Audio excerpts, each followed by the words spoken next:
Nithyananda, welcome back. So, in today's session, we are going to be learning about the Keno Upanishad. How the seeking into the very source, how to seek into the very source. So, what is Upanishads? Upanishads are basically to preserve and present some of the most valuable thought currents to humanity, which humanity needs to enjoy, cherish, explore for deeper and deeper and higher possibilities.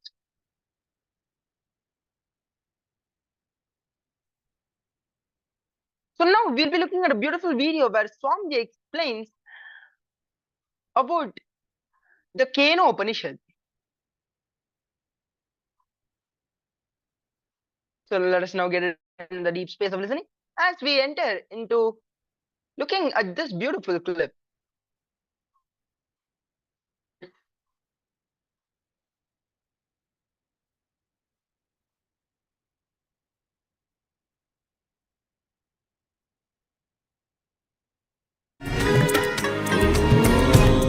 Nitya.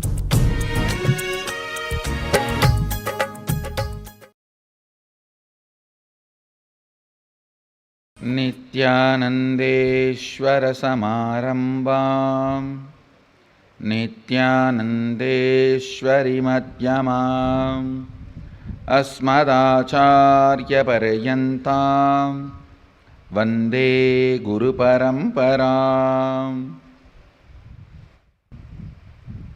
I welcome all of you with my love and respects.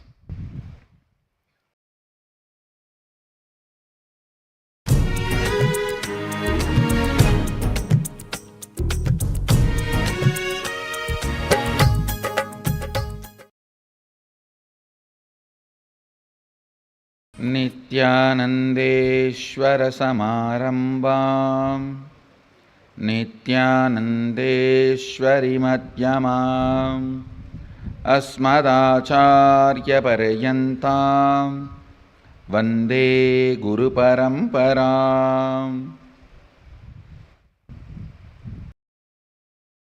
The cosmic truths, it started capturing the cosmic truths. It started becoming a pure, silent water pond where the moon is reflecting as if it has come down to planet Earth.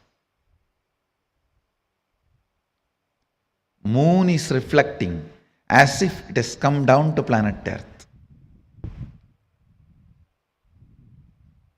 Understand, practicing, surrender or unclutching or Anandagandha Dhyana,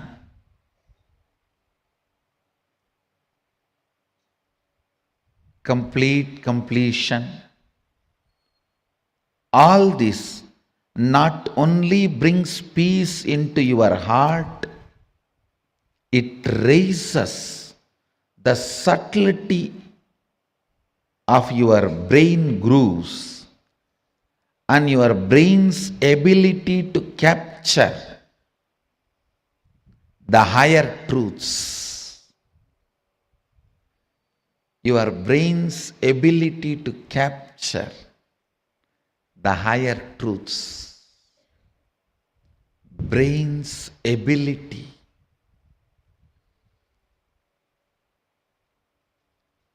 to live the higher truths. Anything your brain is able to capture, it stores as record. The most subtle one your brain captured makes itself as your cognition and life's goal. Understand?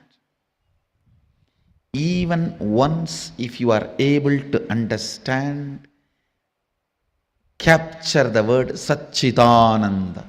Sat Chit Ananda, the existence, conscious bliss. Anything which is subtle, the most subtlest experience, imagination, visualization, your brain is able to capture, it will make that as a base for its function. I don't need to do anything other than describe how the materialization happens to my balasans, the way they are able to capture.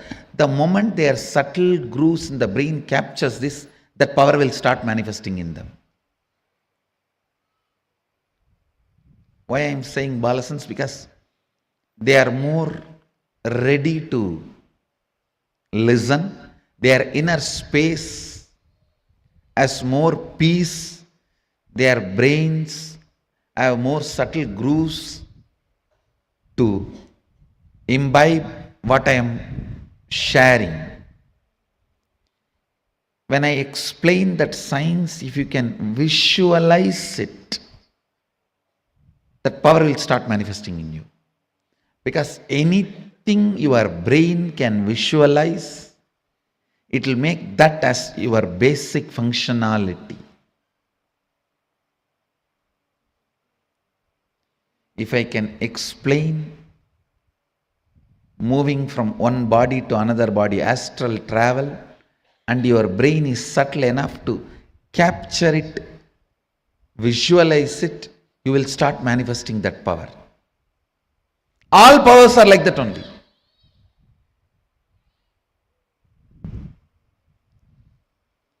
You just need the completion space and Guru who properly makes your brain grooves to catch it. I wonder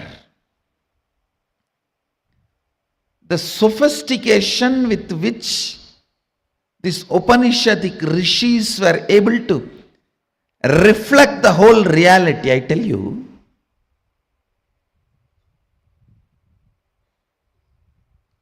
the detail with which they describe the stars and the planets in Vedas and Agamas, you will be shocked. Even I was wondering, how did they see? Unless you see, you can't pen down so detailed, such detail. The biggest conspiracy done against Bharat is the Indian astronomy and astrology was not given its due respect and legitimacy, brushed aside in the name of myth and mythology.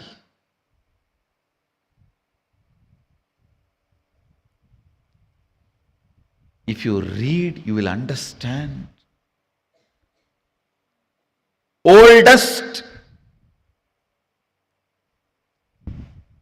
in the future, longest possible prediction can be done only by our calendar, Panjiga.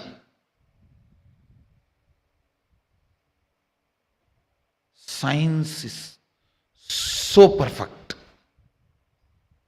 I used to wonder, what was the telescopes they used? What was the satellites they used? How did they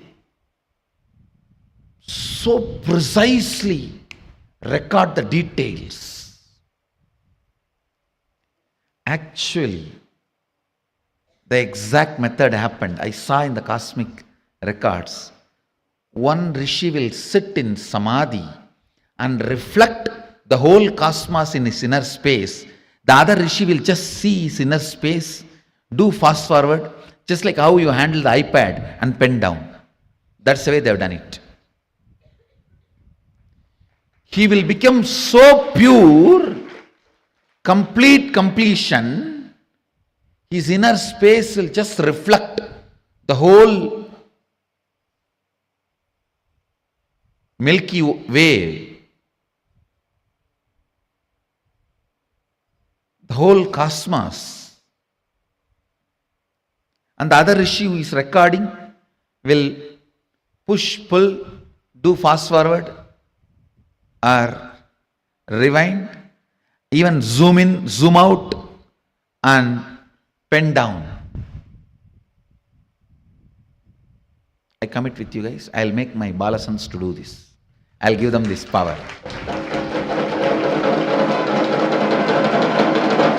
It's possible. It's possible. Just they need to evolve more into the space of completion and responsibility. It is possible. That is the way they recorded. Understand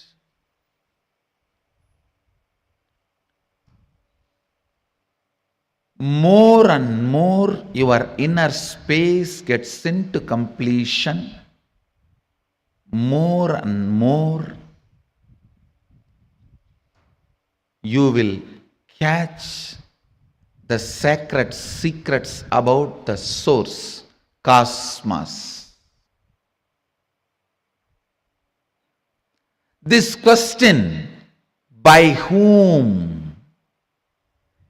Keneshitam.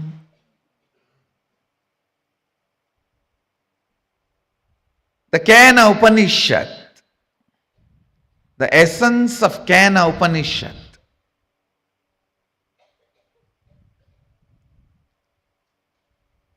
you can experience the essence if you make your inner space completely complete.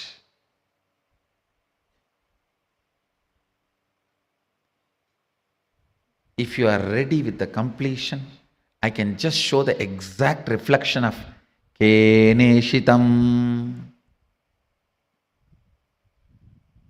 By whom? In this Upanishad, Devi is the Guru. Understand? It is directly from Devi, Uma. First time the word Uma appears in this Upanishad. Devi is addressed as Uma in this Upanishad.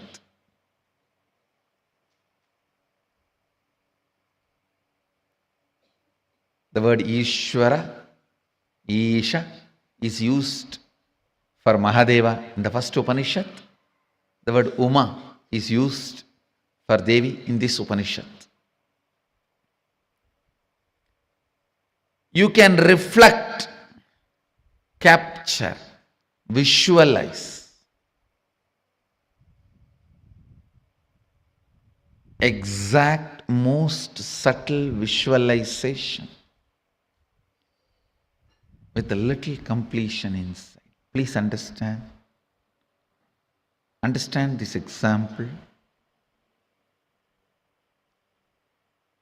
A 7 or 8-year-old child is made to see pornography again and again. The physical maturity age is quickened more than 70%, means the physical maturity, if it is supposed to happen at the age of 14, it is drastically brought down. By the age of 8, the body will be physically matured. If the body is made to visualize again and again the sexual action through pornography or some reminding, because whatever your brain visualizes, body becomes ready to it, make that into reality and experience. The brain makes that into your experience. That is why I say, if you want next generation to be sexually healthy, ban pornography. We always have a wrong idea. It is through porn next generation is going to enjoy the sex. No.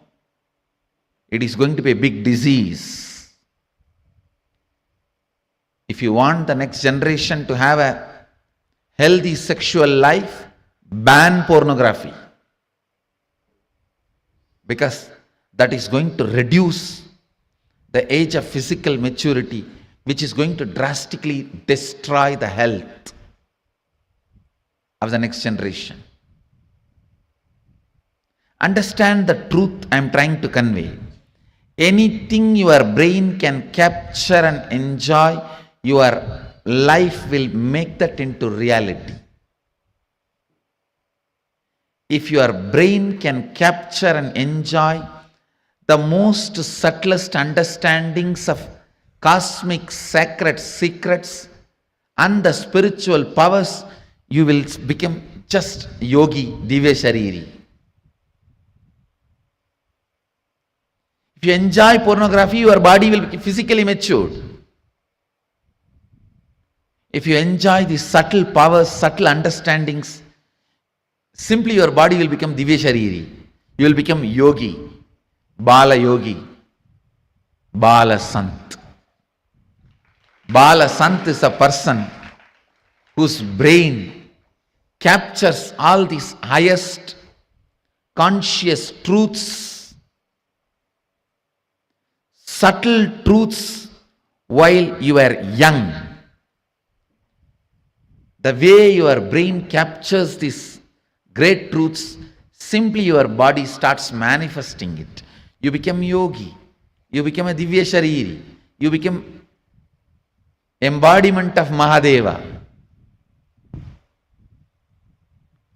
You become Bala Sant.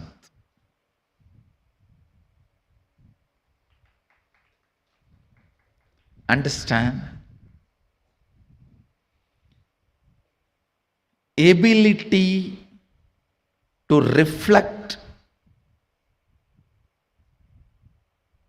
the subtlest truths.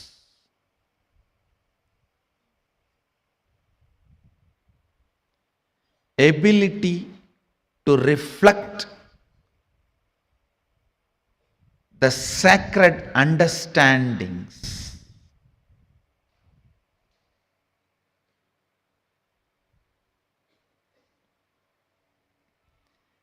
Ability to catch the most sacred bliss. Ability to capture the powerfulness of the consciousness. Ability to look into the source of the cosmos happens with tremendous completion and peace in the inner space. So before entering into this Upanishad, I request all of you today, spend time doing completion. Tonight, spend time doing completion.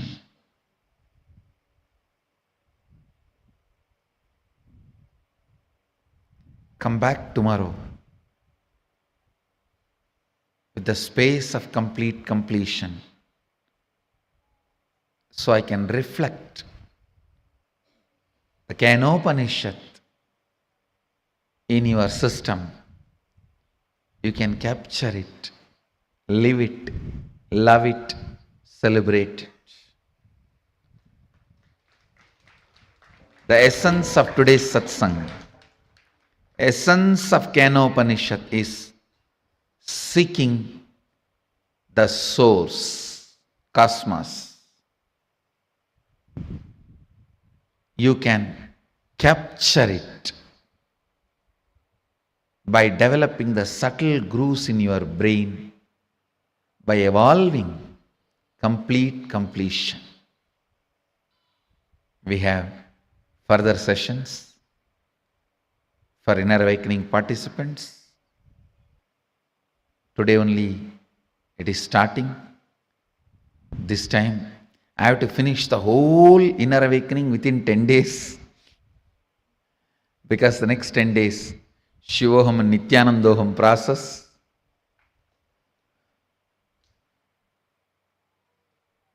I have to take long sessions. Today we have a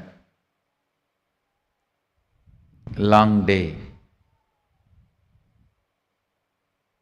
I'll move to inner awakening sessions. So with this, actually I came just not to give a first day, second day break. Pradama Vigna and Dvandva Vigna should not be there. The first day and second day, a project should not be stopped or dropped or disturbed. So Kenopanishad is an important project. So first day or second day, it should not be broken or disturbed. That's the reason I came for the satsang. You can expect in the further satsangs new and clear spiritual cosmic revelations. With this, I bless you all, let you all radiate with integrity, authenticity, responsibility, enriching, causing, living Shuddhadvaita Saivam, the eternal bliss, Nithyananda. Be blissful.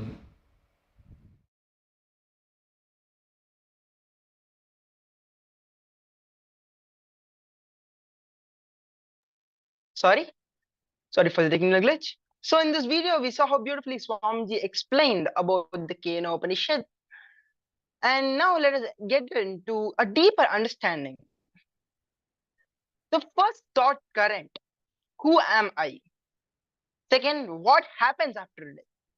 Third, most subtle, most precious, most important thought current. What is the source of all of this? We may all have all of these thoughts. Romance with different thought currents, which raises your frequency or existence. When the thought currents are engaged, when you entertain with the thought currents, you grow a new method of cognizing. The thought currents which the Upanishads generate in you experientially liberates you. Before entering into the Kena Upanishad, you need to understand your thought currents does not matter. This Upanishad is directly from Devi Uma. Kena means by whom, Kene Shitam means by whom willed or directed. Again, Kena means by whom. Kene Shitam means by whom willed or directed. The essence of Kena Upanishad is seeking source cosmos. You can capture it all by developing the subtle grooves of the brain by evolving complete completion. Directing the inquiry of the truth of its very source is the seed of this Kena Upanishad. The essence of Ishavasya Upanishad is seeking who am I? The essence of Kena Upanishad is seeking into the very source by whom am I? Who am I starts and ends inside your body. By whom am I starts and ends the cosmos with the source, the very source. So now I'll be reading out the first verse of the Kena Upanishad.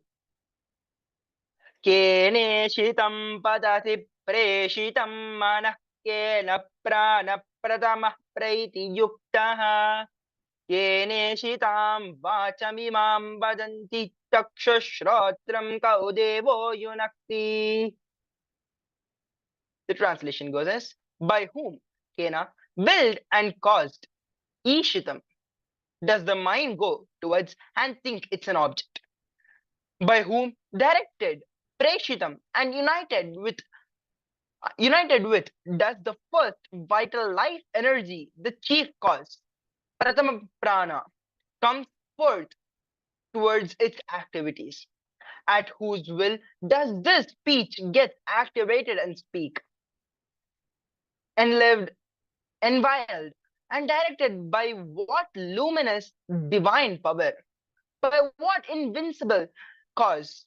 Indeed, do the eyes and the ears engage in their functions? This is the translation of this first verse. Pure questioning thought current. The more and more you cherish, the more and more you will be joyful. You will be blissful. You will be radiating bliss. It will make you strong. You'll neither feel lonely in your life, nor will you feel any need for any support from any external forces. It is the very signs of a leader making. The pure questioning cleanses all the toxins you gather in your mind and bring you to your original state of all oneness. Not only the aloneness, the all-inclusive oneness, where you are everyone, you are everything. With the pure questioning, not only you can reach enlightenment, you can reach the space from which power manifests. It makes the vision of the cosmos as your ambition. By whom willed and caused does the mind goes towards its object. It means even before you cognizing its illusionary, you question even the parts of the illusionary you have, of the illusions you have. Even the question, who am I, has certain level of presumptions and assumptions. You assume you are the whole and you need to find out assumption. Upanishad asks you to enter into the pure questioning.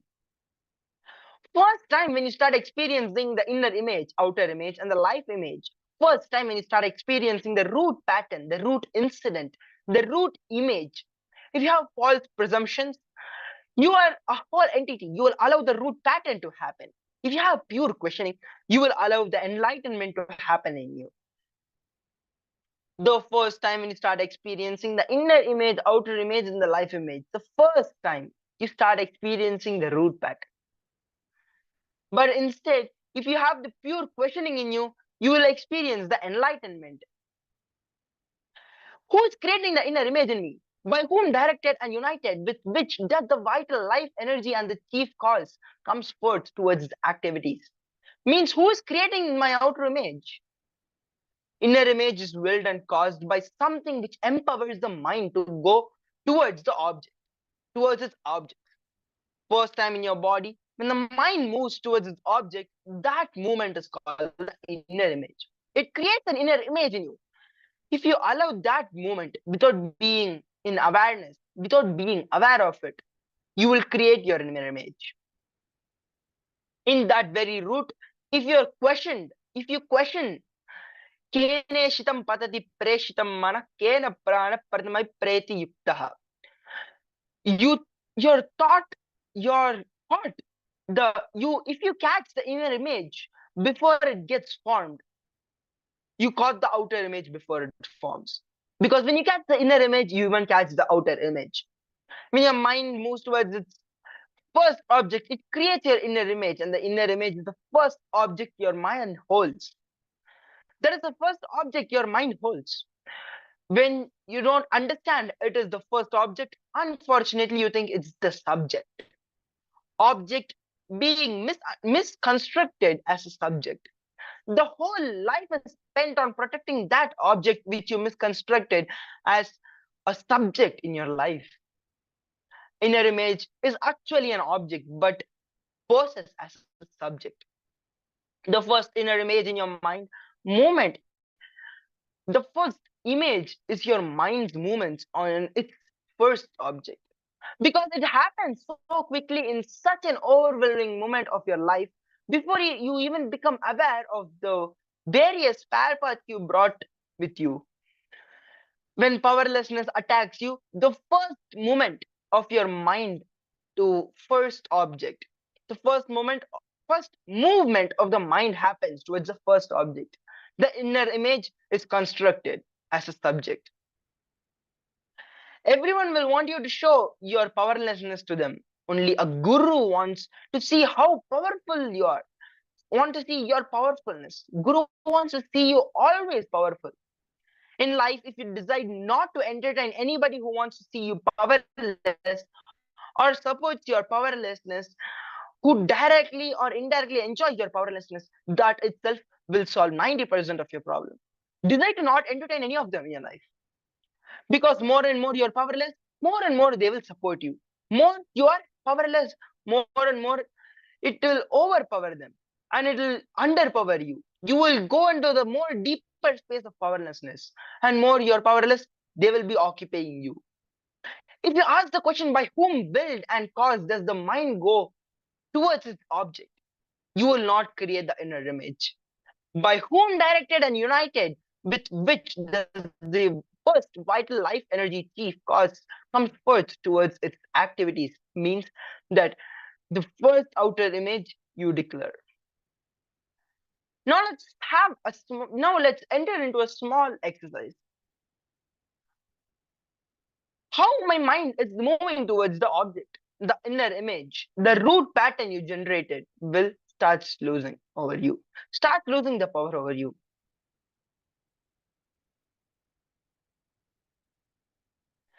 Just sit and cognize this for some time. How my mind is moving towards its object. How the inner image, the root pattern you generated, how it becomes the subject in your life. When you start identifying this, which is the first moment you felt that you are you. When you felt the mind's movement towards the object, when did the object become the subject in your life? Just sit and contemplate on this truth. You will see the I will start losing the power over you. The inner image will start losing the power over you.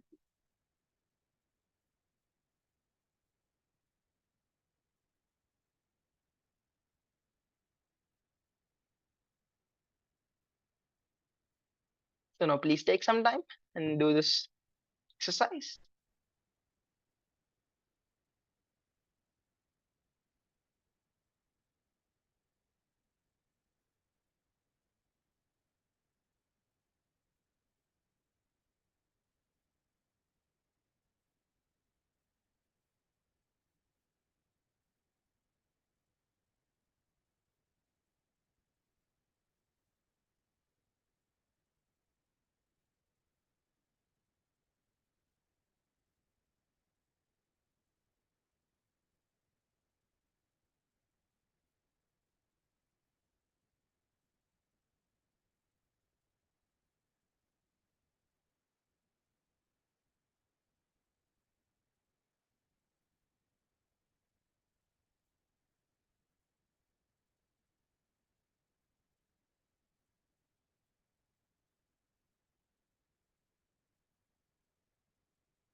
Again, look in how the mind is moving towards the object.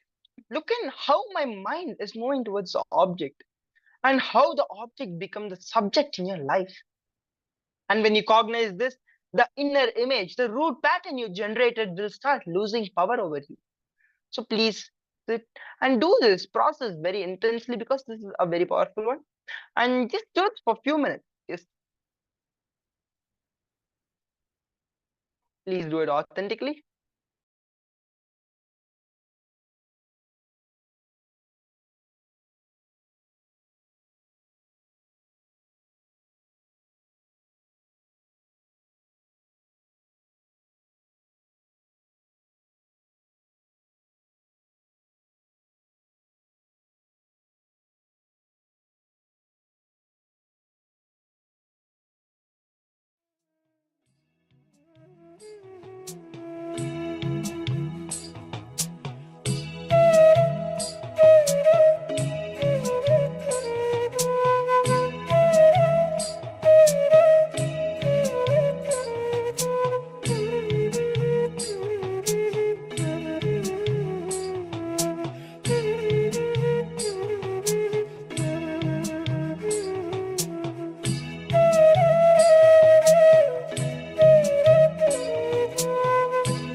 Yes. So now, with this, with a space of completion, let us enter into the power manifestation. So today we'll be manifesting the power of decreasing the temperature of your partner's body in the same location. So you can call your family members who are staying with you, anyone who is staying, or you can call your friends to come and join you, or anyone you trust who you feel comfortable with. Call them and make them sit next to you. And before we start with the power manifestation, before we enter into the power manifestation, let us first look at the Shastra Pramana, the scriptural reference for manifesting the power of will. It is from the Shiva Sutras, Sutra 1.13.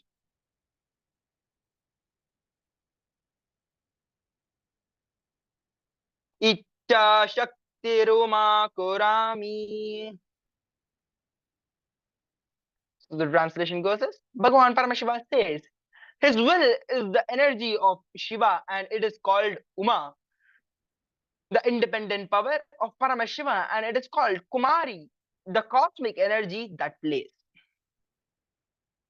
Now let us look at the Apta Pramana.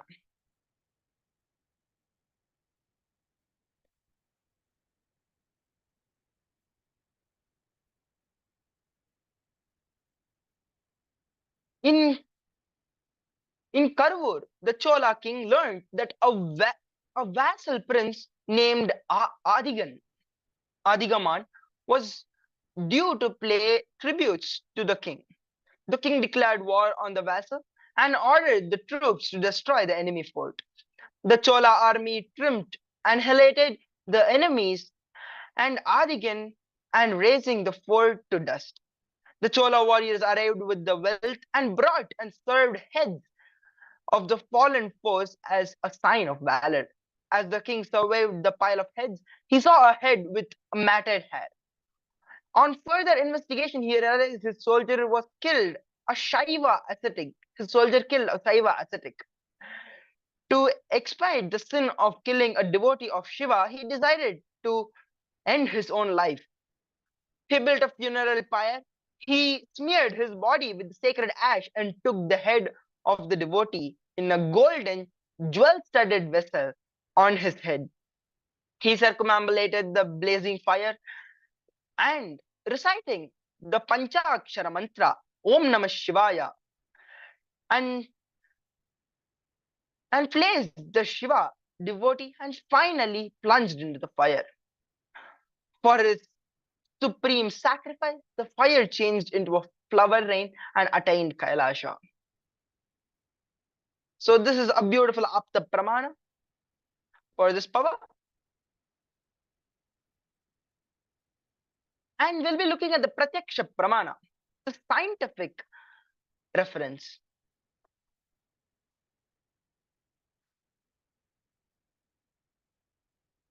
The science says that the eye color is a character determined by two distinct factors: the pigment of the eye, iris, the frequency dependency on the scattering of light.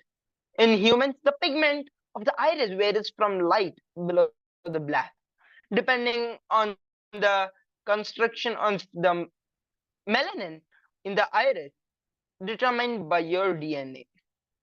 The appearance of the blue and green, as well as the hazel eyes, lighting conditions, especially for lighter colored eyes.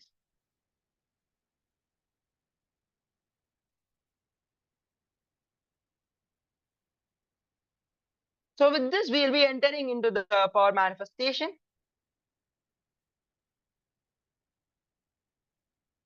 So first, you can turn on the video recording. You can take the video recording and of your partner and check the temperature of the partner.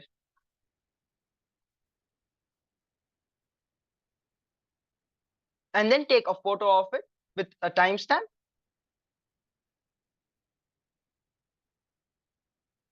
And then bring awareness in between your eyebrows to the third eye. And through this power of will, change the temperature of your partner's body.